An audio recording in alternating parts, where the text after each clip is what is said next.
Hey guys, what's up? It's Sunny Boy again, and I'm bringing you guys another Destiny 2 video about PvP. This time I'm going to explain the 3 guns that I use when I play an aggressive class.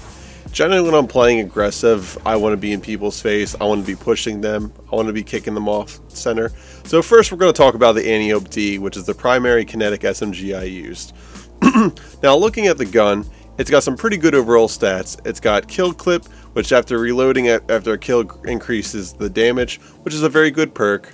I use ricochet rounds specifically because it increases the stability and slightly increases the range, where the tactical mag only increases the magazine by about 2 bullets, so it's not really worth it to me to lose that extra bit of stability and range.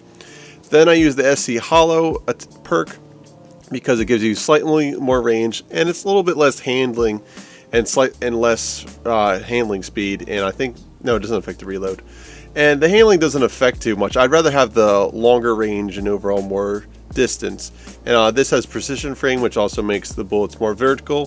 So right now I'm going to compare it to some guns. Here's like an auto rifle from Iron Banner, and you can see the gun's got more impact and more range than this auto rifle, which makes it quite good in PvP. It even has more range than the Vigilance Wings, which is a pulse rifle as well. So, and then I compare it to the Mida, where it has less impact than the Mida, but it still has a ridiculous range. So you can see how well this gun does, and the drop-off is very limited to it. So that's why I think this makes it a strong PvP weapon. It's got a good fire rate, it's relatively controllable, but you have to be able to pull down on the thumbstick while shooting to be able to keep getting those precision headshots. Like right here I'm trying to hit for headshots, and then luckily Warlock melee saves me. But right here you can see how quickly I'm like, look at that. When you get those critical headshots and you're able to pull down on your aim stick, which mine is right thumbstick, as you're able to pull the trigger and pull down and bring your headshots consistently, you keep getting precision headshots, you're able to melt people very quick with this gun. So I'm quite impressed with it, and I like using it overall. This aggressive build, or not aggressive build, these aggressive guns that I'm going to talk about go very well with the Blink Warlock / Devour build. So with the Blink Warlock Devour is one of the abilities where you can eat your grenade by holding the left bumper button, which is LB for me, which is what I have bound for grenade, and then your character eats the grenade, and then it allows you to have a regenerative ability, gains your health right away, and the effect lasts for about, I think, 7 to 8 seconds, and then if you get another kill, it automatically regens your health. This is very effective, especially if you're playing aggressive, because you tend to be engaged in gunfights more often. So as you shoot and kill a person, you instantly regain your health and you're able to go back into a fight instead of trying to back off last second and recover. You're able just to keep going to the fight, keep putting pressure on, keep making people play awkward. And I like putting on pressure on people. I like being the aggressor. And with Blink and the Devour build for the Voidwalker, it complements itself very well. Plus also Warlock's melee is kind of a little silly, the fact that you can punch people so far away, and you have little recourse from it.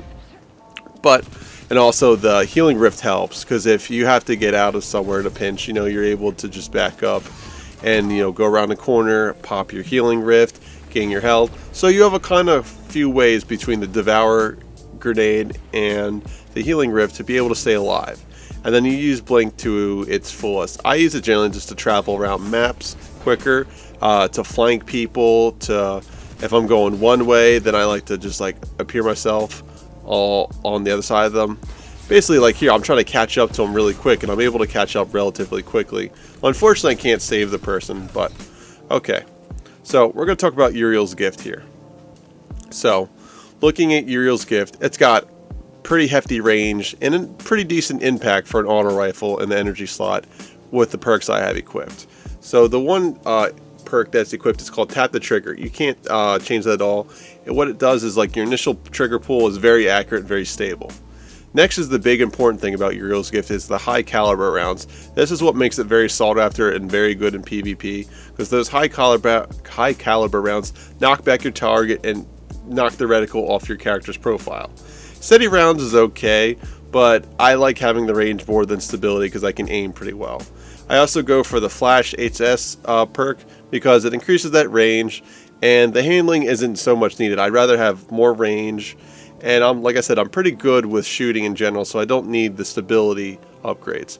So we're going to compare it to some other guns. I'm going to compare it to the Prosecutor, which is the Trials of Osiris version of the gun, except it doesn't have the knockback rounds, which are not knockback, the high caliber rounds, which knock back targets, which I think is what makes Uriel's Gift a slightly higher tier gun.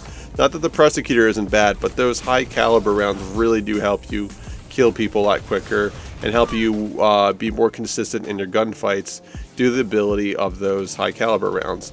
So when you're shooting people and you get engaged into a fight, as soon as your bullets start connecting with their body, their gun's reticle starts to either jump to the left or to the right or up, and they start to miss some shots.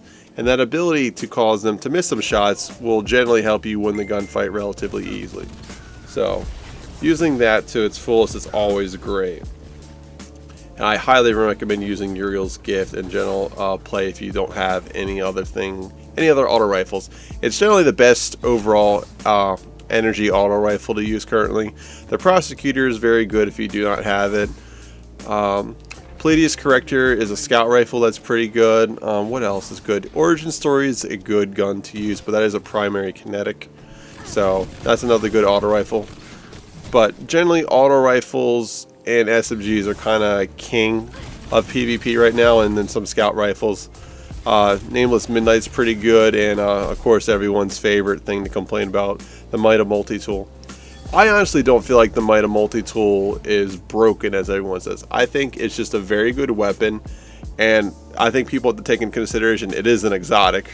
It's generally it feels to me like more a PvP oriented exotic. It's not so much for PvE, but it was more designed for PvP in mind. And it's a very, I guess, team friendly gun. So teams that are running the Mida together are able to, I guess, use its abilities to in a much more effective manner than a solo player would be using Mida. Not saying it's not devastating on its own, but you know, when you have a whole team of Midas shooting down on you, it's hard. They got the high caliber rounds that does a lot of damage and everything. Here's a nice little nade. Yes! Yes! Had to throw a little meme sauce in there, because you know I love funny stuff. So over here, pick up play of the game, and this is the final gun I'm going to be talking about. So I've started experimenting with this gun, and I have to say it's probably one of my favorite heavies to start using due to its abilities and perks and stuff. So we're going to go into why I like play of the game and why you should possibly use it if you have it.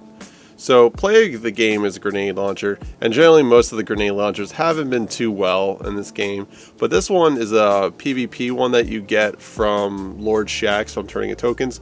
It's got threat detector, which is, you know, decent, but in PvP it doesn't have to do too much. The big thing here is proximity grenades. Grenades fired for this weapon have increased proximity detection. So as soon as they're near a character or an enemy, they blow up almost instantly. So this is very good with having it shoot right away. So if you can get direct hits, it's a one-shot kill, but generally it's a two-shot kill. So in my opinion, you should generally be able to get 2 kills with this.